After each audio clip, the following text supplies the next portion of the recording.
big playoff at the moment? Yeah, so I'm a Minnesota Timberwolves fan at the moment. Oh, okay. And he's San Antonio Spurs, and they're playing against each other for the quarterfinals. So. Quite heated in your household then. Between him and me. Yeah. Well, thanks for coming in. We're so excited to have you on the People Making Payments podcast, Willem. Thank you for having me. Of course. And before we get into things, let's do a quick introduction. Let's say you're at you love basketball, right? Yes. Let's say you're at a basketball match and you bump into someone and they ask you, what do you do? How do you explain what you do to typical Joe Bloggs in the street? It would very much depend how much we're in the game, to be honest. But if it's a quick, short and sharp, I would kind of say, well, I work in everything that you do to make payments happen.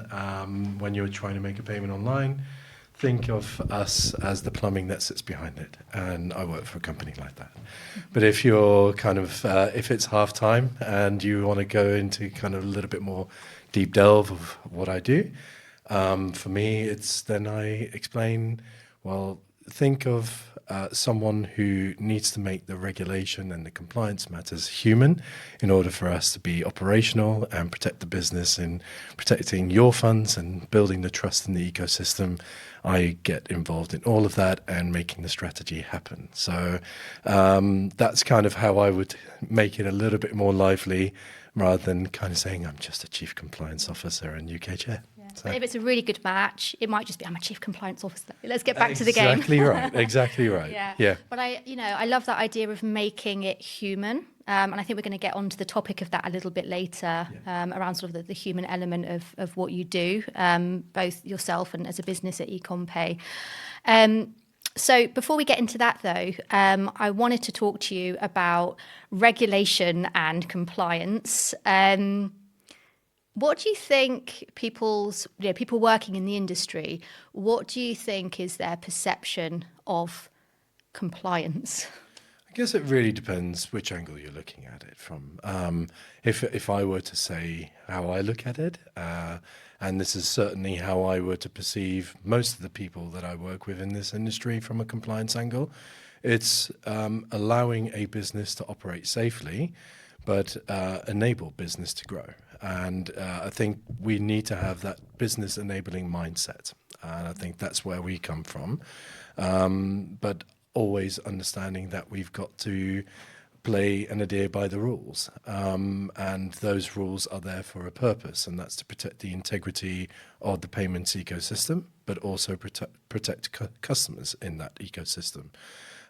So if I'm speaking to anyone from a commercial background, going like, regulation is there to stop us from doing business, I would say no, on the contrary. It's allowing us to enable business to grow, but safely. But anyone wanting to start a career in compliance, people might think of it as a blocker, putting the brakes on a business. You can't have it in that mindset. It is an enabler for growth. Yeah, I love that, enabler for growth. And I'll be candid, when I came into the payments industry about 10 years ago now, compliance and regulation was probably my least favourite subject. I kind of had the wrongful impression that it was boring, that it was just sort of, you sort of attend the lectures of sort of the lawyers talking on and on. But I think one thing I've really come to appreciate over the course of my career is exactly that, how regulation and compliance actually can be a catalyst in some ways for innovation and for growth. And actually now it's one of my favourite topics when we have a project looking into that. So can you talk about that a little bit more in terms of what you see in terms of how regulation or compliance requirements actually do trigger innovation or have the potential to enable growth in like a really practical sense? Yeah, absolutely. And just coming back to the potential boring topic that is compliance and regulation when people start into a new role, I guess, depends on who's delivering it. And I think any names. No. But for me, it's you can make it as exciting and as boring as you want it to be. And for me, it is important to put compliance in a human context of how does that actually shape and have a meaning in your day-to-day role. And I think if you're able to adapt it in that sense, it makes it a little bit more relevant and understanding of what we've got to deal with. But regulation as an innovator, I think there is definitely that. And why is because obviously regulation is put in place to protect people, and making sure that the systems work with good integrity. And it has to happen at scale. And if we take the UK as an example, as where innovation has still allowed it to happen when you've got something of a regulatory nature come in, let's look at the application push payment fraud. So this is an evolving fraud typology that kind of stemmed from the late 2010s to early 2020s, where people were just being scammed in having payments made out of their bank account that they voluntarily made, but was being sent to a scammer. Regulation then was put in place to have what they call now the mandatory reimbursement model. And that's a significant liability on firms. They've got to have capital, they've got to have their liquidity. And this is where innovation then allows companies to say, well, how do we ensure that we don't have to ever pay out liquidity and that we have to stop scams in the first instance? So let's take the responsibility and use innovation out there through use of data, automation, using now AI capabilities of being able to identify patterns much earlier on so that these things don't actually happen in the first instance. And that's through innovation, really. So there is a... And had there been inertia before then to kind of solve the problem, do you think? Was that the thing that sort of pushed? I think it's about taking more accountability and responsibility, and that's where regulation, I would say, is a catalyst. Because as soon as you put regulation in place, there all of a sudden it's on you to ensure that you don't fall in the wrong sense of the regulatory scope. So therefore, you've got to take accountability and responsibility. But I think with evolving technology that is happening at pace, and this is an interesting one when you're actually looking at it from a compliance angle, is can we keep pace with the evolution of technology on the regulatory side? And that's another topic altogether, and yet exciting, but nerve-wracking at the same time. So let's touch upon that a bit more then. What sort of do you see in the way at the moment of where innovation is moving faster than the regulation is keeping up, and what impact does that have on the ability for the industry to innovate? So I think if you're looking at it from, I know that everyone touches on it generally at the moment, but AI is an area of significant investment. I think if everyone is touching on AI at this moment in time, but it accelerates the adoption within, we call it traditionally the first line, which is generally the operational controls, compliance operations. That has the capability of accelerating efficiencies a lot more. And regulation around that has not necessarily evolved at the pace, because if you put a piece of legislation in today, or piece of standard, or regulatory guidance, by next week it may already be out of date. And that's the challenge that we have, and we've seen that even in the EU. They've put EU AI Act in, and they're struggling to really properly adapt it and adopt it. So these are areas where I would say regulation needs to keep pace, but you've got to be very careful how you implement it. And this is where the collaboration between industry and regulators and government and legislative draftsmen are absolutely critical in order to make the ecosystem work. Because if governments and regulators put pieces of legislation in place, and for us, we've got to implement it, it may all of a sudden not allow us to be relevant anymore. And then we lose out to other countries like US or Singapore. And that's where frustration happens, because if you're looking at the payments ecosystem, you know, we have to have a global angle on this, and especially for merchants, they want to be able to accept payments globally. If it's fragmented and you've got different standards that are applicable, it really puts quite a lot of blockers in. And I would say that to me is part of the key frustrations to innovation, is the global fragmentation of the standards that are there. Yeah, and I want to pick up on something you mentioned just then around the importance of the collaboration, right? Because it sounds like because the technology itself is moving so fast, if the sort of the payment services providers, the technology companies, if they're not in close conversation with the regulator, then it's easy for both sides to lose visibility of what is the reality in terms of what's being implemented today, what needs to be regulated for. I know, for example, you know, when I talk to product marketers in the payment space, they're like, you know, we try and establish a positioning on AI, and then it's completely obsolete within a 6-week cycle, and we're having to rewrite the positioning. We're having to redo the value proposition work because it is moving at that pace. And I can imagine that's on the sort of the marketing side or the positioning side of AI. When it comes to regulation, and you've got those much slower turnaround cycles in terms of actually establishing the regulation, it seems like an absolute minefield if there isn't a lot of two-way conversation going on. Oh, absolutely. And you can see this even, you know, how the UK's taken the stance on crypto and stablecoin development compared to the EU.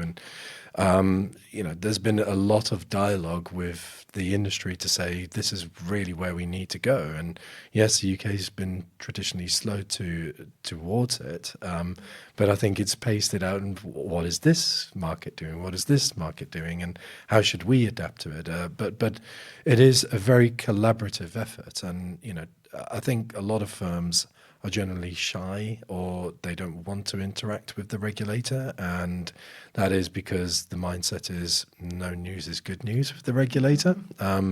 But at the same time, the regulator needs the intelligence. It needs to understand how market operates in order to allow the markets to run efficiently and well. So it has to work with collaboration, and some firms, you know, do interact with the regulators well. But you know, we can't ignore the fact that there is also trade bodies out there that represent the market. And I think if you've got trade bodies who have a very good relationship with the regulator, I mean, we're party of at least two, including the Payments Association, where there's a very good dialogue with the regulator who can represent the best interest of the members. And I think that's really critical, because that voice then gets heard with the regulators, and they then can ask more questions of, well, how do these participants do this and do that? And how do you feel we need to shape things? And there is an open and honest dialogue now. You know, I would say the regulator is genuinely open to hearing what they can do better in this market. But it is, I mean, the payments ecosystem itself is incredibly diverse, if you think about it. So yes, Ecommpay, we're a global payments processor and a financially inclusive merchant acquirer. But that's one cog of the entire payments ecosystem. You've then got the issuers who issue the card, and you have an account with that with a bank or an issuer. You've got the card schemes. You've got us. You know, you've got the merchants, and each play their own specific role in that ecosystem, and therefore it is very difficult to balance all the interests of all the parties within that from a regulatory perspective. So that's why it's so important you have that dialogue with the regulators so that they can really understand it. Yeah. And what about dialogue with the kind of customers that you serve as well? I think in my time at K, I've worked on several engagements where, for example, new regulation is kicking in. And the big challenge for the payment provider has been, how do we not only act compliantly with this new regulation, but how do we actually leverage it from a communications perspective? How do we communicate the changes that we're making to our customer base so that we're not necessarily adding friction into their experience, but we're actually taking them on that journey that they can see the benefit of what we're doing and why we're doing it. So it's almost like an opportunity to engage with customers rather than introduce a friction point. Like, what's your view on that in terms of what's the best way to bring your customers on that journey with you when you're trying to do something different because of compliance reasons? Yeah, it's a great question. And the way I look at things is, as a business, your customers are your lifeblood. Without your customers, you don't have a business.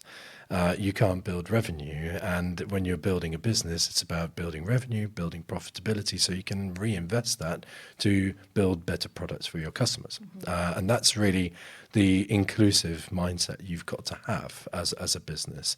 So customers play a critical part in that role, and the customer voice therefore needs to come back in, and you've got to have the dialogue of what works well, what doesn't work so well, so you can continue to improve. And that customer voice therefore is incredibly critical to how you shape and build your business.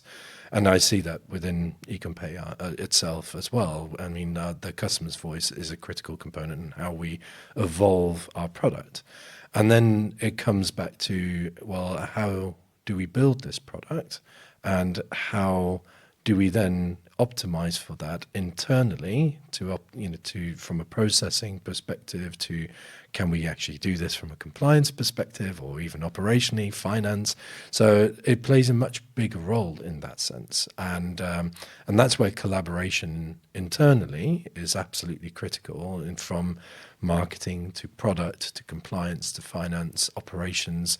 If you're not in those mix of conversations together as a team, your product's going to be broken, and therefore what you're going to see is the customer's voice is going to show frustration, and you're going to have customers leave.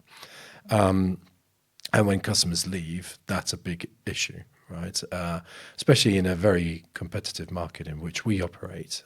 Therefore, the customer voice is what I would say most single important thing that you can have within a business to allow you to grow really well. Yeah, and make sure that sort of compliance lives and breathes within the organisation, sort of strategically within the business in terms of how you take new propositions to market and how you communicate them. Absolutely. I think, you've got to look at compliance as your partner, throughout the life cycle. We can't just be at one particular point in time to say, is this compliant, and sign off on it? Yeah, no. Something like back office backstop sort of. Yeah, role, exactly. Yeah. That's not how you can look at compliance. Compliance is an integral part of everything that you do. And as a matter of fact, the way I've always operated, and I've had quite a lot of people say to me in the industry before, you should be in product, you should not be in compliance. And this is one thing that I kind of emphasize with my team. Generally, it's think business enabling, think growth, but also think as compliance as a product, right? You are part of that product. How do we see everything that we can see, and how do we then translate that in terms of the journey that a customer would go through? So you've got to be from the beginning to the end to analyze and continuously review to optimize. And therefore compliance, although sometimes people may not like what you say, it serves as a very critical component to be able to say, do we balance the best interests of our customers? Do we balance the best interests from a regulatory point of view? And is this capable of being optimized so that our overhead costs and costs of service is optimized to be able to service this industry in the best possible way, and therefore drive revenue in a very sustainable way?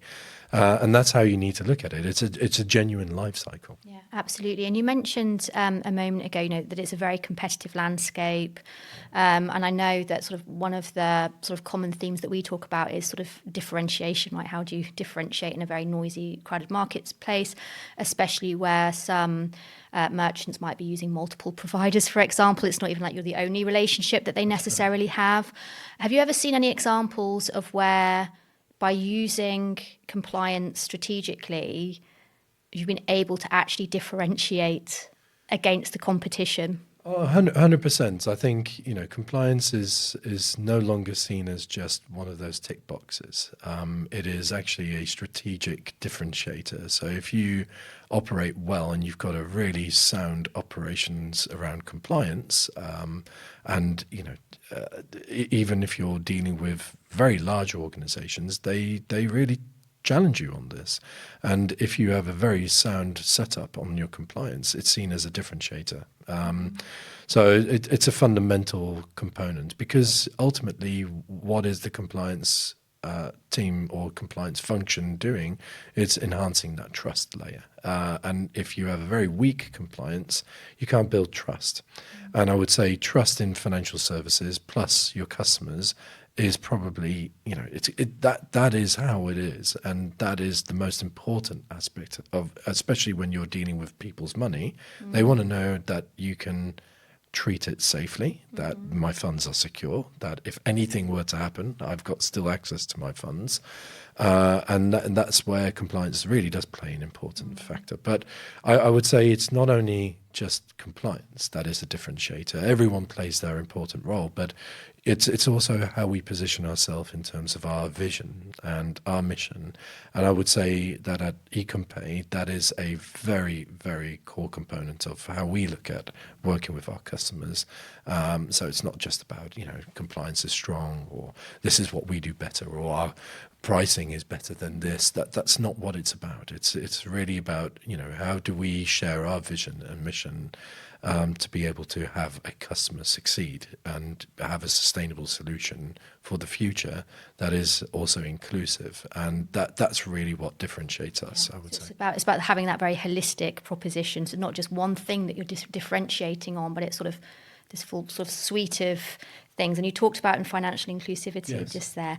I would love to get onto that topic, because I think it's such a fascinating topic as well. Before we get there, though, Dan, it's your time to shine. He's waiting patiently to do his quick fire round, I'd imagine. Yeah, good time for it. Perfect time for it. Actually, you're bang on. Excellent time management of conversation there. Yeah, we're bang on time. Right, quick fire round. They're just a few. We've got 1, 2, 3, 6 questions. Okay. I'm just going to fire them at you. Right. First in the office or last to leave? Both. I like to be early in the office, not only just because I want to set myself up for the day, but I want to be the first one to greet people. But as much as I can, I will also be the last one to leave. But at home, I generally am the last one to leave, because I go to bed at ridiculous hours because I'm so passionate about what I do. Nice. Excellent. And watching sports on different time zones, but maybe we'll come on to that. Yeah, especially the American sports where that's like 2 a.m. Yeah, absolutely. A meeting or an email? Depends on the circumstances, but I like social interaction, so meeting. Yeah, I would have predicted meeting. I think I would have said, if I had to guess, I would have said that. Yeah. I really like what you said about being the first to greet people, and that links on to probably the meeting. Meticulous planner or figure it out as you go?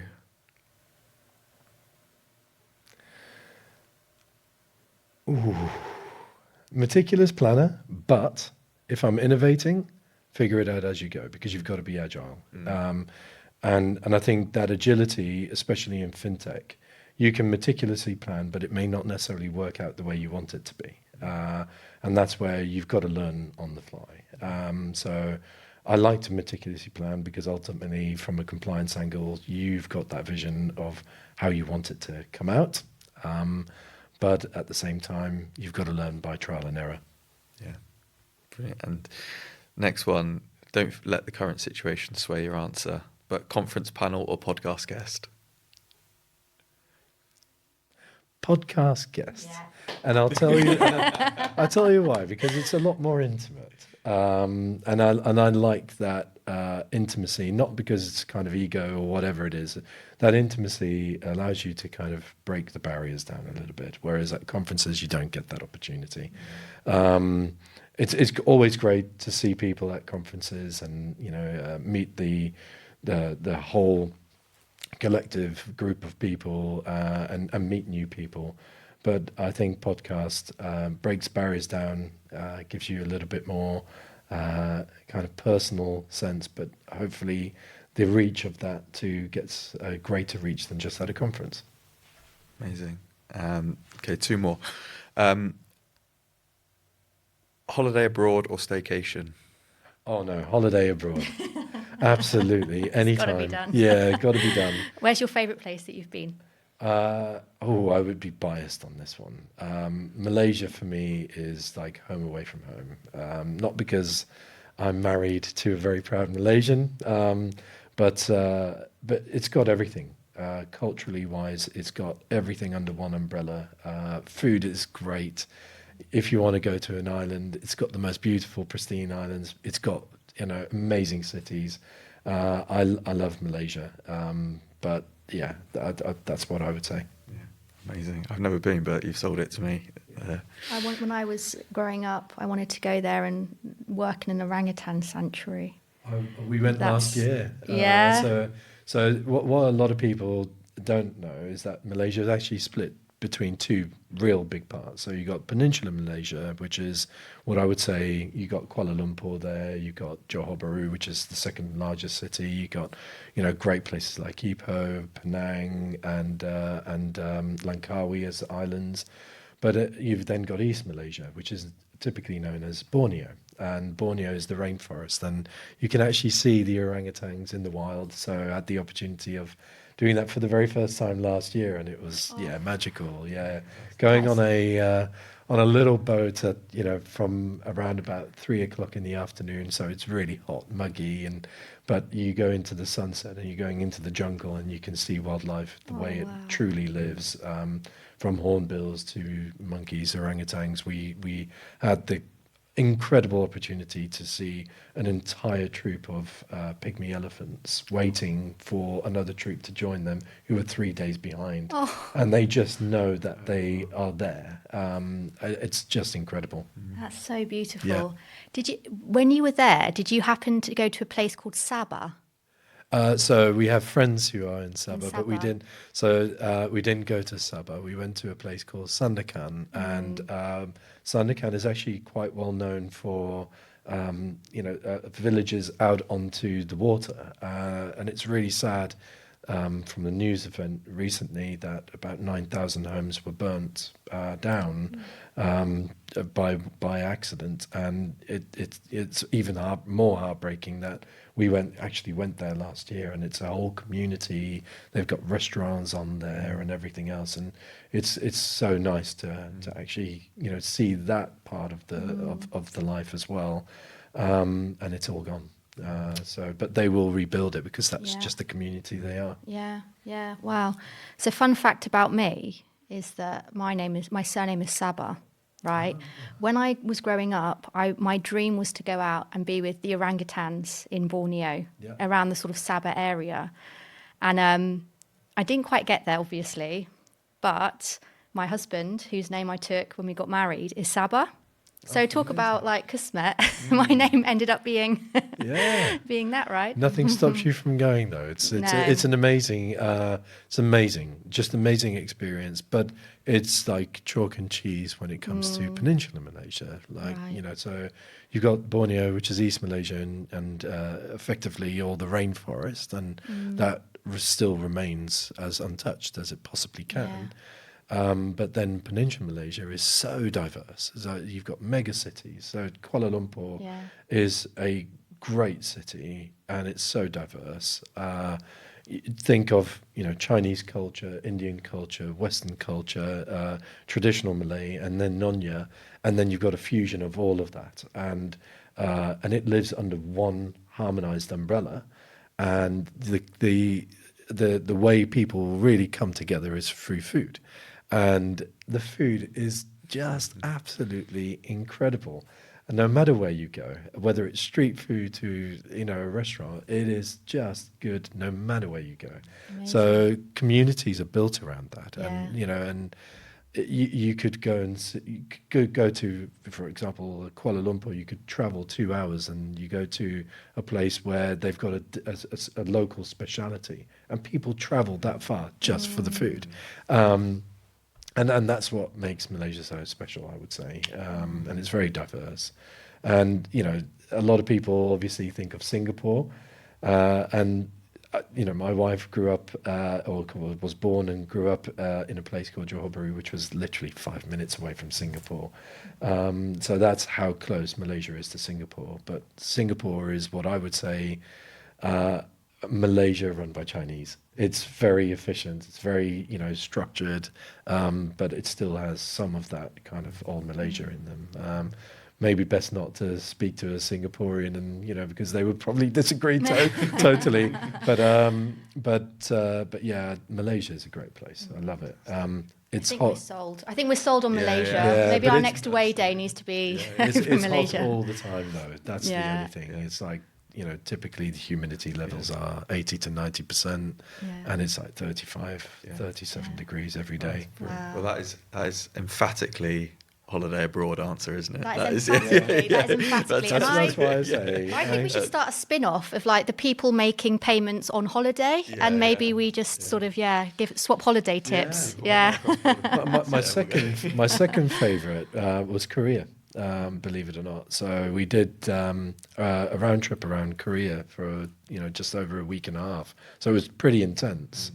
And we started out in Seoul, which is huge, but it has this really nice blend of old and new. And it's incredibly clean, very dynamic, very fast paced.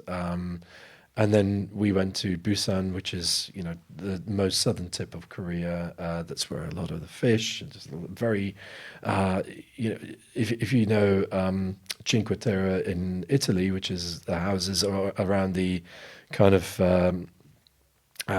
coast where they've got all the different colours. They've got something similar in Busan as well.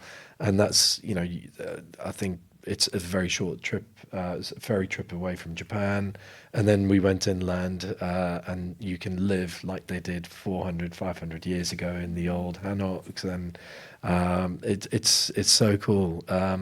And yeah, a little fun fact, we managed to get to as close as possible to North Korea in the DMZ. And surprisingly enough, that was a surreal experience, because even though it's the demilitarized zone, and there is kind of it's still technically in war, but there is obviously a truce. That whole area of the DMZ is 5 kilometers to North Korea, 5 kilometers to South Korea, and it effectively is this kind of band of wildlife that has allowed to grow. So you've got fauna, flora, animals. And the bizarre part of that, and why I say it's somewhat surreal, that's the beautiful thing. But to know that there are still over 10,000 landmines on it that you could step on is really bizarre. But what an experience! My goodness, Fantastic. Oh, so good. Well, I feel like we could talk about that for the rest of the episode, but sorry. I will move us on. I'm going to move us on. Sharp, but yeah. Okay, we'll go final I forgot question. that we were doing a payments podcast then. Final one on Very this. nice. I enjoyed that little tangent very much. I could painted the picture beautifully. Yeah. Sorry, Dan. It's a complete tangent. We're going to go back to Last question. what's the thing you enjoy most about your role? The variety. No one day is the same, and I like the variety, but I also I love the team that I work with. A very passionate bunch of people, but they're very driven by building the business of the future. And I mean that not just my direct team in compliance, but everyone I work with within Ecommpay. That's what I would say, genuinely. Fantastic. Thank you very much. That was fascinating. Really, really good. And I'm going to pass it back to Shona for the second half. Yeah, let's do it. So I want to get onto the topic of financial inclusion, because I know it's an area of differentiation for Ecommpay.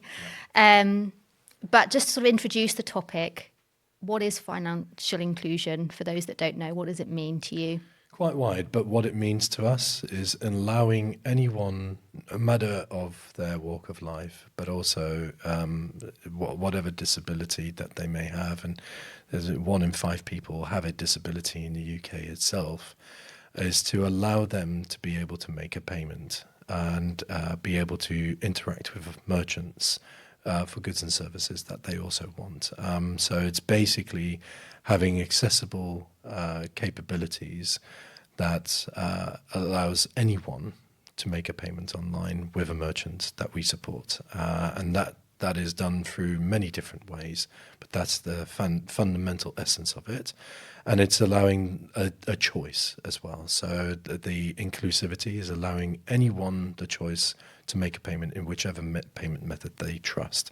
So obviously a lot of people like card, but if you go to other jurisdictions in Asia, for example, they prefer to make payments account to account rather than by card. And they use card mainly for rewards. So that's kind of what we call inclusivity, as well as allowing people to make payments with the methods that they trust and want to choose, so that they're not effectively limited by that choice. Yeah, absolutely. And I think it's very clear that it's intrinsically important, right? It's just the right thing to do. Is there any other value that gets created from that, like in terms of sort of what is the opportunity of financial inclusion from a commercial perspective as well as from a sort of societal perspective? Well, merchants want to expand more globally nowadays, so it's not just locally, they want to expand globally. And if you don't have that inclusivity in mind as part of your design, it puts a significant challenge on merchants to be able to accept payments globally, if that makes sense. So you've got to have that mindset from the get-go in the world we operate, because merchants need to accept payments, and that's the commercial opportunity. Because if you are able to provide merchants with the most sustainable, with the most inclusive payment methods, ultimately they will also trust you and stay with you, and that's the key. You want people to stay with you, not to leave you. Yeah. And it sounds like for Ecommpay this goes beyond simply having an array of local payment method acceptance, which I think is sort of what a lot of payment service providers talk about. Yeah. But it's yeah. That's an obsession. But it sounds like it's like within the local payment methods, it's not just about sort of like, okay, we're going to accept the local payment method. It's also about thinking more through the challenges that local people who want to make those payments might face, and thinking about it on that human level totally more right. deeply than just the fact it's a payment method, right? Yeah, absolutely. I mean, like I say, when I say obsession, it's a genuine obsession for us. So I mean, even how our payment page works and the tools that are available for merchants to customize and design it, to having everything on our website, as well as the documentation, the gateway, the interaction. And the gateway is effectively like the checkout page, and how that then interacts with the schemes and everything, having that accessibility tested. And that's what we've done, even to our branding, which we're incredibly proud of. Like, genuinely, when I say obsessed, we're proud of it too. So from the colors that we use, it's with inclusivity by design, and it's front and center of it. So we were talking about this a little bit earlier, weren't we? You were telling me it was absolutely fascinating about the Ecommpay purple, which is like, in one sense, it's just such a great way to stand out from a wash of blue and grey and green, all the sort of the typical financial services and consultancy colours, let's say. The safe blues. Yeah, the safe blues. But you were talking a little bit about why specifically purple. Could you speak to that a little bit? Because it is fascinating. Yeah, absolutely. So obviously, from our colour design, how we came about that is has anyone ever experienced colour blindness? They can't necessarily always see the safe blues, or they need contrast. And when you look at the Ecommpay colours, they're really out there a little bit, but they work well with people who, for example, are colourblind or are hard seeing. So there's been a lot of thought into how we design the colors from the contrast, and that we will continue to do so. Even when you're designing the payment page as a merchant, we even give tips on what is the best way of actually structuring this. So it's enabling your merchants to also Exactly. be inclusive in terms of how they serve their customers. Exactly, and I mean, not only is it just by way of design in terms of how do you allow merchants the most seamless journey to make a payment without having to put their card credentials in. So, for example, tokenized click to pay, or it's not only just about that. It's about how it's completely designed in your page, and that's how far we go on these things. But if you look at purple, purple for us is a very important colour, and we stand behind an initiative in the UK which is called the digital or the purple pound, and this is really bringing to light people who suffer from disabilities who need to make payments in the ecosystem. And it's a significant industry where people don't look at. And that means people who suffer from disabilities, and even things like you may break your leg and I'm not able to go to my local bank, as an example. Well, you're disabled for that short period of time. So that's a disability for that period of time. We can't just think of disability of people of this nature or of that nature. It can happen in any type of situation. And it's being open-minded to that, but equally recognizing the fact that if you are disabled, you need to still have access to financial services. You still need to be able to make a payment. Now, how do you make that accessible for people? And that's not always front of mind of how businesses operate, and they're missing out on a significant opportunity. I mean, in the UK alone, it's over 400 billion opportunity of access to funds, and if you have that as an opportunity. And you have that front of mind and centre to be able to unlock for that community of people who suffer a disability, then you're doing the right thing. So is that over 400 billion? Is that in terms of the total spend of people that have a disability? Yes, in the UK alone. In the UK alone. Yeah. So if you're not thinking about this, then you're not doing the right thing. And presumably there must be so many merchants who, as well as wanting to do the right thing, again with their commercial hats, are thinking there's this massive opportunity, and if we haven't optimized for disability in our checkout experiences or our payment experiences, I'd imagine the amount of sort of abandonment rates must be really high, conversion rates must suffer. Exactly right. So and those are statistics that truly matter to merchants. So abandonment, checkout abandonment, and approval rates, conversion. These are things that truly matter to the merchants, because ultimately that's their own revenue. So if you are able to, by design, unlock that capability for merchants, and you've really got that end-to-end nailed down, that allows them to grow. Yeah, and it just creates a sort of like win-win-win situation for society, but also commercially for the good of the ecosystem. And that's what it should be. That's what financial services should be. It should be inclusive so that everyone has access. Obviously, there is always going to be elements of fraud and financial crime, and that's equally important that you can stop that and prevent it. But for good people who need to have access to financial services, you've got to have that in mind. Yeah, amazing, brilliant. So I think we're almost on time. So just sort of as we wrap up, any sort of key takeaways or some parting advice in terms of how others in the industry can practically approach financial inclusivity, either if they're a merchant or if they're a PSP who are looking to be more financially inclusive? I think having an open mind is the key part. You can't just say, this is what we do, and that's it. I think nowadays it's more being open-minded and how can you serve? So it's problem solving in many ways.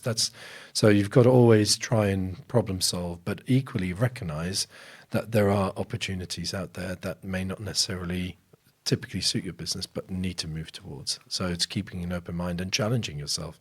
So a big thing for me, and this is how I have operated throughout life, just generally, is challenge status quo. Never be happy with where you are.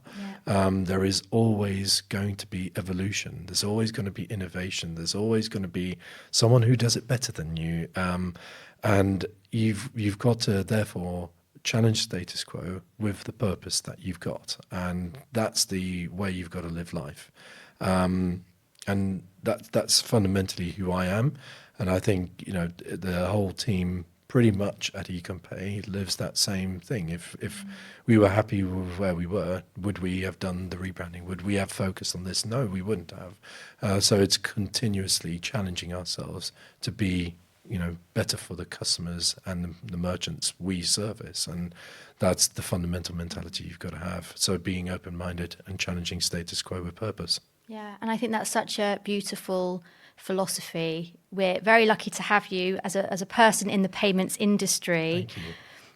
But if you weren't in payments, Yep. let's take a parallel universe, Willem. Okay. And we weren't lucky enough to have you in the industry.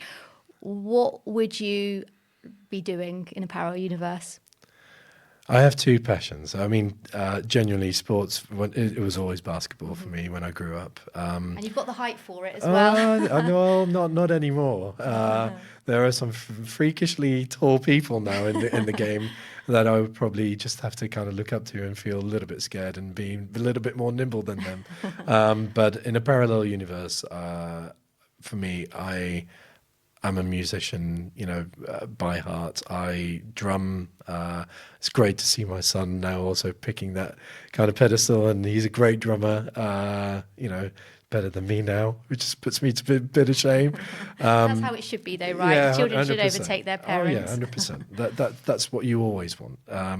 But yeah, probably a drummer in a really cool psychedelic rock band. Oh, wow. There you go. And what a way to finish. Yeah. Yeah. Well, thank you so much for coming on. It's been an absolute pleasure. Thank you so much for having me.